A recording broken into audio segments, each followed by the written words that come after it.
दी address की theme पे बात कर लूं क्या मैं? दी एड्रेस की थीम क्या है सर? सर दी एड्रेस की थीम बता दो ना, जो नेक्स्ट चैप्टर कराओगे। दी एड्रेस, मेरा बस चले तो मैं एक एक चैप्टर की आपके सामने 2-2 घंटे की एक्सप्लेनेशन दे दूं, इसको इतने डिटेल में आपको पढ़ा दूं, इसके इतने क्वेश्चन करा दूं, लेकिन मेरे साथ मजबूरी है कि बच्चों के एग्जाम करीब है और 10th के वाले बच्चे भी बैठे हुए, 12th वाले बच्चे भी बैठे हुए, तो मैं सिर्फ एग्जाम ओरिएंटेड बातें आपको ज्यादा बता रहा हूं, जो सिर्फ नॉलेज के लिए जरूरी है वो अभी नहीं करा रहे हम, ठीक है? एग्जाम में कैसे स्कोर करें, मेरा टारगेट सिर्फ वो है इस वक्त। चलो इस टाइम ये टारगेट है। एड्रेस में क्या क्या कहानी है? एड्रेस में कहानी जो इसकी थीम है ना, मेनली क्या है? थीम है कहीं ना कहीं इमोशंस के ऊपर। किसके ऊपर? इमोशंस की थीम है इसमें, कि जो हमारे इमोशंस होते हैं ना, वो जो जिसे कहते हैं वर्ल्डली चीजें होती है ना, या फिर जो आर्टिफिशियल चीजें होती हैं, आर्टिफिशियल थिंग्स, वो उनसे नहीं होती। जो हमारे इमोशंस कनेक्टेड होते हैं, जो हमारे इमोशंस का कनेक्शन होता है, वो आर्टिफिशियल चीजों से नहीं होता, बल्कि वो किससे होता है? वो किससे होता है? वो इंसानों से होता है। किससे होता है? रिलेशन से होता है, या फिर ह्यूमंस, जो हमारे, जिनसे हम प्यार करते हैं, उनसे होता है। इसका मतलब यह हुआ कि अगर आपको अपने पापा की स्कूटी प्यारी है ना, मान लो आपको अपने पापा की स्कूटी जो है, जो स्कूटी यूज करते हैं, वो आपको बड़ी पसंद है, उसको देखते ही ना आपको पापा की याद आती है ना? आपके पापा की याद आती है। या फिर पापा की जगह मैं कह दूं आपके दादाजी, जिनकी उम्र मान लो अभी 80 साल है, आपके दादाजी स्कूटी चलाते हैं। अनफॉर्चुनेटली मान लो 5 साल बाद या 10 साल बाद, जब वो 100 साल के हो गए बेचारे, वो उनका स्वर्गवास हो गया, वो इस दुनिया से चले गए, उसके बाद जब आप उसको स्कूटी को देखोगे ना, तो आपको फिर उससे इतना फर्क नहीं पड़ेगा। या फिर अगले 10 साल बाद आप उस स्कूटी को देखोगे, बिल्कुल फर्क नहीं पड़ेगा। क्यों? आपको उस स्कूटी से कोई मतलब नहीं है। वो स्कूटी से मतलब तब तक था जब तक आपके दादाजी जिंदा थे। मानते हो कि नहीं? यही चीज इसके अंदर बताई गई कि हमें समानों से प्यार नहीं होता, हम उस इंसान से प्यार होता है जिसके वो समान होते हैं। इज इट क्लियर और नॉट? Okay, got it. ये इसकी थीम है इस चैप्टर की। तो अगर एग्जाम में क्वेश्चन आएगा तो ऐसा ही आएगा, इमोशंस के ऊपर, आर्टिफिशियल चीजों के ऊपर क्वेश्चन आएगा। आंसर बना के कैसे लिखोगे वो मैं बता देता हूं आज की वीडियो में। देखते रहो, बस अभी चुपचाप से रिलैक्स होकर सुनते रहो मेरे प्यारे बच्चों। आओ इसकी कहानी खत्म करते हैं जल्दी से। भाई क्या है एड्रेस की कहानी? क्या आपको सही से विजिबल है? इज इट क्लियरली विजिबल और not? Please let me know in comment box, is it clearly visible और not? So we are going to start our next chapter, that is the address, जो कि कहानी है किसकी? Emotions की और artificial चीजों की, इमोशंस की और थिंग्स की, सामानों की, स्टफ की। भाई इस कहानी में क्या है, आपके साथ ही पढ़ता हूं। Writer rings the bell of Mrs Darling 46 Marconi Street. जो राइटर है, जो इसकी कहानी की राइटर है, वो शुरुआत करती है जहां पे वो बेल बजाते, किसी डोर बेल बजाते किसके घर की? मिसेस डॉलिंग की, जिनका एड्रेस ये रहा 46 मार्कोनी स्ट्रीट, है ना? चलो जी, हाँ जी। बच्चों को विजिबल है ना अच्छे से? क्लास 12th क्लास की भी रिवीजन होगी, 10th की भी होगी, डोंट वरी। ये लास्ट रिवीजन है 11th क्लास की, इसके बाद 10th और 12th के ही लाइव सेशन चलेंगे और उन्हीं की मिलेगी, ठीक है? इन्होंने ये अच्छा, ये जो पिंक कलर का आप ये हाथ बना रहे हो ना, ये अच्छा है। इससे मुझे समझ में आ रहा है कि आप लोगों को विजिबल है, प्रॉपरली विजिबल है। चलो चलो चलो चलो मेरे बच्चों, चलो मेरे प्यारे बच्चों, चलो। हाँ जी, तो होता क्या है, हाँ, तो वो बेल बजाती है राइटर। शुरुआत यहां से होती है इस कहानी की, 46 मार्कोनी स्ट्रीट की बेल बजाती है राइटर। फिर क्या होता है? Received cold reception, refuse to recognise. अब जिसने वहां पे गेट खोला ना, उन्होंने ना उसको पहचानने से इनकार कर दिया। उसको कोल्ड रिसेप्शन देने का मतलब क्या हुआ? कोल्ड रिसेप्शन का मतलब ठंडा स्वागत किया ना उसका। तो क्या कहानी अगर मुझे लिखनी है तो मेरे को क्या समरी याद रखनी है कि writer rings the bell and received cold reception from the owner. ठीक है, आ जाते हैं। रिफ्यूज टू रिकॉग्नाइज, और पहचानने से इनकार कर दिया। आगे क्या होता है? She notices her mother's green knitted sweater. अब क्या होता है, वो ना ये कौन है? राइटर कौन है? राइटर की जो मदर थी ना, राइटर की जो मदर थी, वो एक वॉर में, एक बैटल में क्या हुआ था, वो मर गई थी और उन्हें अपना घर छोड़ के जाना पड़ गया था, अपनी चीज़ों को भी वहीं पे छोड़ के जाना पड़ गया था। लेकिन उनकी माँ ने बताया था कि मैंने अपनी चीज़ें, अपनी जो सामान था वो ना एक पहचान वाली एक एक्विटेंस है उनके यहाँ मैंने रखवाया हुआ है। वो उनको वहाँ से उनका एड्रेस पता चल गया था। अब राइटर की माँ मर गई थी, खत्म हो गई थी, और वो घर छोड़ के, सामान छोड़ के चली गई थी। तो जब राइटर वापस अपनी माँ का सामान लेने वहाँ जाती है, वो जो उनकी जान पहचान वाली औरत है उसके घर पे, तो वहाँ वो क्या देखती है कि वो जो उसकी मदर का स्वेटर था वो उसने वहाँ पे पहन रखा है। She notices her mother's green knitted sweater, जो ग्रीन कलर का बुना हुआ स्वेटर था वो वहाँ पे उसको देखती है।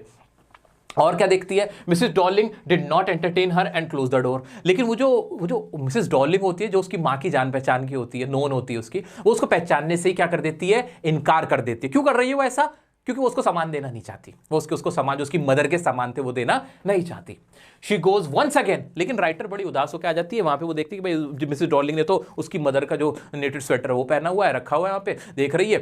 लेकिन बाद में ना वो वापस आ जाती है, फिर वो दोबारा जाती है। She goes once again, 15 years old answer the door। इस बार ना मिसेस डॉर्लिंग नहीं, उनकी बेटी वो उसकी जो डोर खोलती है, जो कि 15 साल की उम्र की थी। Mrs Darling was not at home, daughter invites author inside the house. लेकिन जो उसकी बच्ची होती है उसकी तरह नहीं होती है कि ऐसे बड़ा ठंडा सा स्वागत करे। वो कहती है आओ आओ आप अंदर आओ, बैठ जाओ, और उसको अंदर घर में बिठा लेती है। बच्चे मन के सच्चे। She notices the things of her mother and other belongings of her। वहां पे जो राइटर होती है ना, वो अपनी मम्मी की क्या करती है, चीजों को नोटिस करती है, उनकी बिलोंगिंग्स मतलब उनसे जो जुड़ी हुई चीजें थी, उनका सामान खाने पीने का हो सकता है, चश्मे का हो सकता है, ये सारी चीजें होती है, चूड़ी कंगन, ये सारी चीजें वो वहां पे देखती है। अदर बिलोंगिंग्स ऑफ अदर, जो कि बहुत बुरी हालत में होता है, जो कि बहुत टेस्टलेस मैनर, जो राइटर ने वर्ड यूज किया किताब के अंदर, वो बता रहा हूं, बुक के अंदर जो वर्ड यूज किया है वो है टेस्टलेस मैनर में वो अपनी मां की बिलोंगिंग्स और उनका स्टफ और उनके सामान को वहां पे देखती है। कौन? जो राइटर है। एक बार दोबारा से देखो मेरे प्यारे बच्चों, दोबारा से थोड़ा फोकस करते आओ। अब क्या इस चैप्टर की कहानी दी? एड्रेस की कहानी। एड्रेस किसका? एड्रेस किसका? राइटर। जो राइटर है इसको लिखने वाली, जिस एड्रेस पे वो पहुंचती है, जो उसकी मां ने बताया था कि किसी औरत के यहां वो अपना सामान रख दिया था उसने जब जंग हुई थी, बैटल हुई थी, उसका एड्रेस, उस जान पहचान वाली औरत का। राइटर वहां जाती है, राइटर विजिट्स देयर। राइटर जाती है उस घर पे, उस एड्रेस पे, 46 मार्कोनी स्ट्रीट पे, जहां पे वो जो लेडी होती है, वो जो मिसेस डॉर्लिंग होती है, नाम क्या उस लेडी का? Mrs Darling. वो उसका कैसा स्वागत करती है? कोल्ड रिसेप्शन मिलता है, रिफ्यूज टू रिकॉग्नाइज कर देती है। और राइटर क्या देखती है? Notices her mother green knitted sweater देखती है, वो देखती है ना, एंड शी केम बैक, वो वापस आ जाती है। Once again she goes there, वो वहां पे जाती है, and that time a 15-year-old girl opens the door, है ना? ये तो होता है। मैं आपकी तरह पढ़ने की सोच रहा हूं, आपकी तरह बन के मैं ट्राई कर रहा हूं, है ना? कर पा रहे हो इतना मेरी तरह? आप भी ऐसे कर पा रहे हो ना? ओपन्स द डोर, वो डोर खोलती है और उसको क्या करती है? Invites her to come inside. वो घर के अंदर उसको इनवाइट कर देती है। जहां पे जो राइटर है वो वहां पे अपनी मां की चीजें नोटिस करती है कि मेरी मां का सामान वहां रखा है, जो कि टेस्टलेस मैनर में रखा था, यानी बुरे मैनर में, उसके बहुत ज्यादा रख रखाव नहीं रखा हुआ था, ऐसे उल्टी सीधी फेंक रखी थी चीजें। आगे बढ़ जाओ, है मजेदार चैप्टर, आ जाओ। फिर क्या होता है? हाँ, she could not connect with them as it brought back the memories of past. वो अब ना उन चीजों से कनेक्ट नहीं कर पाती थी, अब उन चीजों को देख के उसको खुशी नहीं मिलती थी। जैसे कि मैंने आपसे कहा कि दादाजी की मान लो कोई स्कूटी थी, अब दादाजी नहीं रहे ना, अब उससे आप जुड़ाव नहीं महसूस करोगे, अब आपको उससे खुशी नहीं मिलेगी, बल्कि और क्या मिलेगा? बल्कि क्या मिलने लगेगा? गम मिलने लगेगा, दुख मिलने लगेगा, क्योंकि उससे आपको पास्ट की जो मेमोरीज है वो याद आने लगेंगी। इज इट क्लियर और नॉट? क्या ये कनेक्टेबल है? क्या ये रिलेवेंट है आपकी लाइफ से? बिल्कुल रिलेवेंट है। ऐसा ही तो होता है भाई, जो बुरी चीजें होती है, आपको किसी चीज से बहुत प्यार था, वो चीज खत्म हो गई, दुख होगा ना देखकर खत्म हुई हुई चीज को, या उससे जुड़ी हुई बातों को सोच के, है ना? आपका किसी बात से दिल टूटा था, आप उस बात के बारे में सोचोगे तो याद आएगा ना दिल टूटा था, है कि नहीं? तो ये उसी तरह से क्या कनेक्ट कर पा रहे हो? बस ये पूरे चैप्टर की कहानी है दी एड्रेस की, कि राइटर फिर वहां से चली आती है और वहां फिर कभी ना जाने का फैसला करती है। क्यों करती है वो ऐसा? Because she could not connect with them as it brought back the memories of past. ये पूरे चैप्टर की कहानी। यहां चैप्टर होता है हमारे वाला खत्म, जिसको मैंने बहुत कम समय में बड़ी आसान लैंग्वेज में आपको बता दिया है। आपको इसमें भी क्या करना है, ये जो मैंने लॉन्ग आंसर कराया है ना, इसको बस 2-3 बार गो थ्रू कर लेना। इस लॉन्ग आंसर को अगर आपने याद रखा हुआ है ना, मोटे मोटे क्वेश्चन तो यहीं से, छोटे मोटे क्वेश्चन तो यहीं से कर डालोगे। जो थोड़े इधर उधर के क्वेश्चन होते हैं ना, उनको भी ना मैंने आपसे क्या कहा कि सॉल्व्ड, जो आपके प्रीवियस ईयर के सॉल्व्ड क्वेश्चंस होते हैं या सैंपल पेपर क्वेश्चन होते हैं, सॉल्व्ड देखना, अनसॉल्व्ड मत देखना, क्योंकि अनसॉल्व्ड तो 100 क्वेश्चन आपके सामने ऐसे आ जाएंगे जो इधर उधर से होंगे, जो आने भी नहीं एग्जाम में, और खामखा सोच के आप परेशान रहोगे। ठीक है, आओ इसके कुछ एनसीईआरटी क्वेश्चन कर लेते हैं। 2 मिनट का ब्रेक दे रहा हूं, ब्रेक नहीं दे रहा, 2 मिनट का टाइम दे रहा हूं ताकि आप क्वेश्चन पूछो। कॉमेंट्स पढ़ रहा हूं मैं बैठकर यहीं पर, कोई ब्रेक नहीं है। कॉमेंट्स में आपके क्वेश्चन देख रहा हूं इस चैप्टर से रिलेटेड, उनके मैं आंसर करूंगा, फिर क्वेश्चन करते हैं इसके।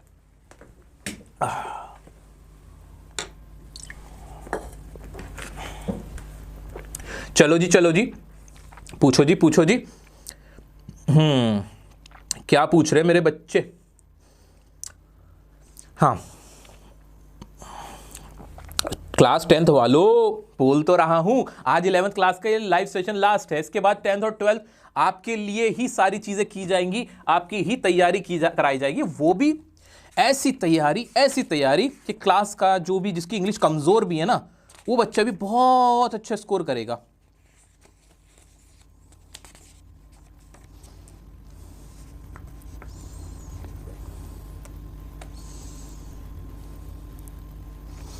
हाँ जी, क्वेश्चन बच्चे पूछ रहे हैं, ग्रामर कौन सी क्लास की? 10th 12th आपका सबका कराया जाएगा।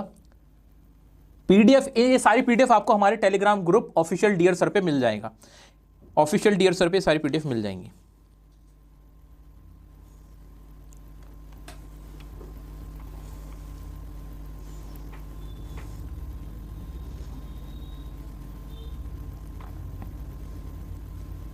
हाँ जी, और क्या क्वेश्चन पूछ रहे हो आप लोग?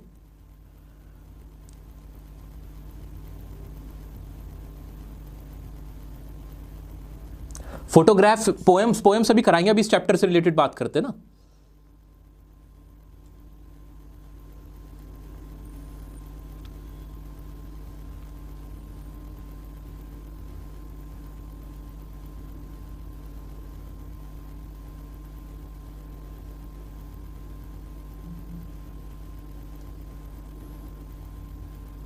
चलो जी, कराएं फिर questions, pre war and post वार।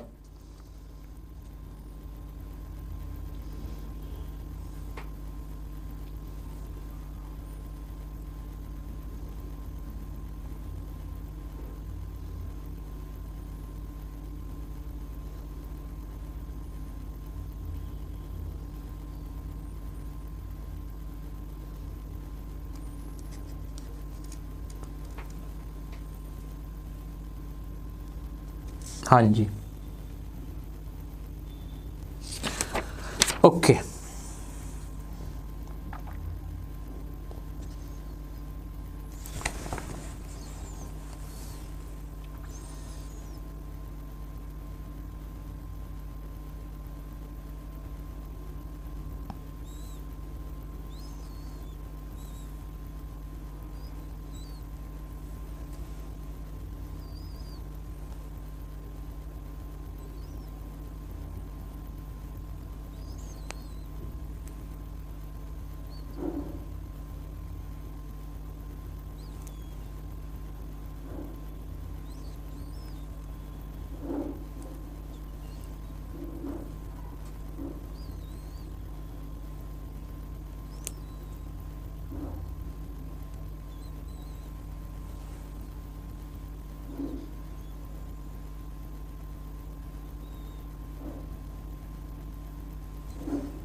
चलो जी, शुरू करते हैं। बच्चों का एक छोटा सा डाउट आ रहा था जो मैं नोटिस कर रहा था, बच्चे पूछ रहे थे इस चैप्टर से पहले जो हमने अभी ये अरम एंड मुराद वाला किया था, कहाँ गया उसमें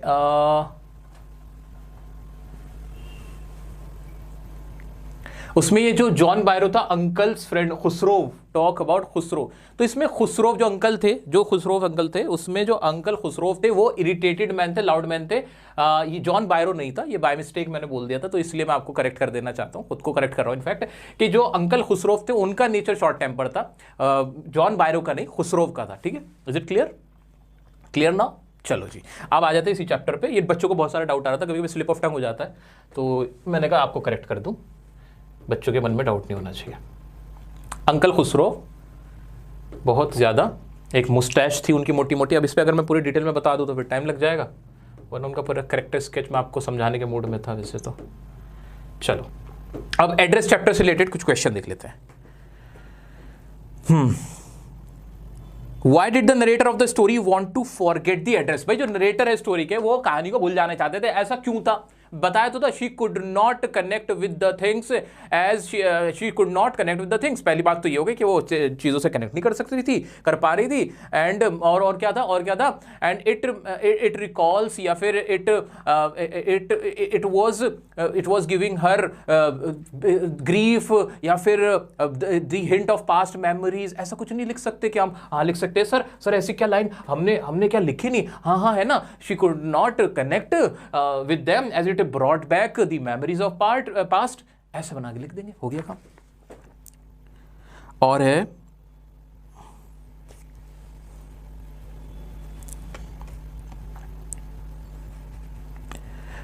अब इसमें क्वेश्चन आ जाता है कि भाई the story is a story of human predicament that follows war comment. अब इस तरह के जो क्वेश्चन आते हैं कि भाई वॉर के क्या नताइज होते हैं या फिर क्या उसके रिजल्ट्स होते हैं प्री और पोस्ट वॉर के, वो आपको अपने वर्ड्स में लिखना पड़ेगा। तो क्या हो सकते हैं, क्या थोड़ा सा नहीं बता सकते? नहीं बता पा रहे हो, बिल्कुल कुछ नहीं आ रहा ना, जो पूरी समरी है ना, ये जो मैंने आपको कराई, ये लिख के आ जाना, ये लिख के आ जाना, नंबर मिल जाएंगे। अच्छा, अगर बना सकते हो तो क्या बनाओगे? थोड़ा भी सोचो, वॉर से क्या हुआ होगा, चैप्टर में क्या हुआ कि वो अपनी माँ से दूर हो गई, माँ का सामान चला गया, ये चीज़ आपको इसमें लिखनी है, मेंशन करनी है। भाई सामान दूर हो गया, माँ दूर हो गई, है ना, उसके बाद उनको बहुत ज़्यादा हार्डशिप को फॉलो करना पड़ा क्योंकि उन्हें अपनी जगह छोड़नी पड़ी, अपने सामान को छोड़ना पड़ा, ये वाला उनको दुख था जिसको उन्हें उठाना पड़ा। इस तरह से आप इसका आंसर कर दोगे।